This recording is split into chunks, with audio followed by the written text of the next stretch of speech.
people would feel that they reached the top when they became well known as a stylist, especially in the ATL, Hotlanta. But not Demetrice Dixon. Her heart has always been with helping to build stronger families. She's live in the studio this afternoon. Thank you so much for coming in. Thank you for having me today. You're here shooting a docu-series on blended families. Let's go back.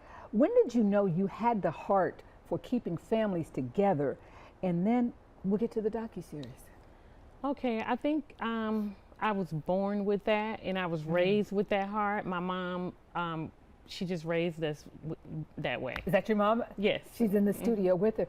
So you always had something tugging at you that you'd like to see more love in families, more stability? I think so. I think that because I grew up, I had a huge family dynamic myself. It was 6 of us raised in the same household. So I always had a lot of people around, and for me, that was joy.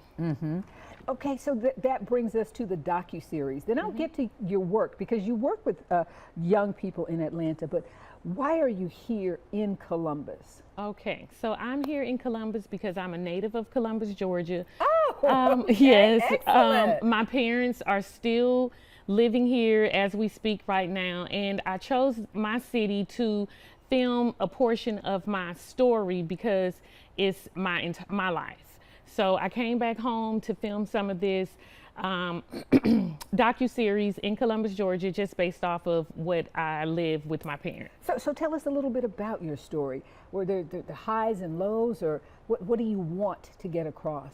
Okay, so basically this particular season that we are filming right now is based around the families of the foster care system. So my backstory is my parents were foster parents, and I grew up with foster siblings.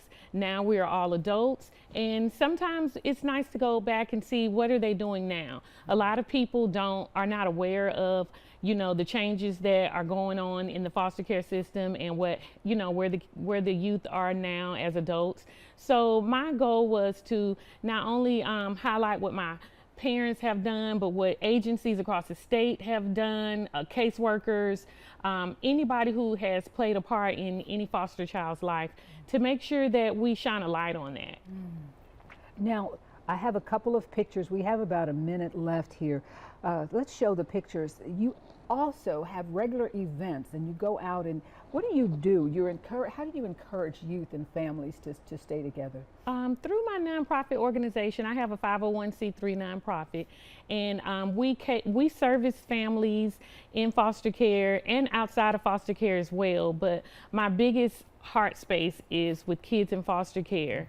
So we provide resources, mental health resources, job and skill set training, career opportunities, and just so much more. We've partnered with some of the armed forces. We've partnered with other foster care agencies so that we can just be of service to that community. Wow. Are you encouraged that as a country, as a nation, as a people, that we're going to look more at the importance of family? I am very encouraged of that. I am. And where and when is the movie coming out? What's the name of it? Have you named it? When can we see it? Okay, so we still are in the filming process. So if you know about filming, you know a lot of things are just not spoken about, but we will reveal the name, which is going to be Blended Families, and our first season is going to be about foster children, foster families, the foster care system, the agencies, anything that revolves around the foster system in the state of Georgia. We have some great partnerships, and how you can stay connected is through my nonprofit, which is Divine Energy Manifesting and Igniting.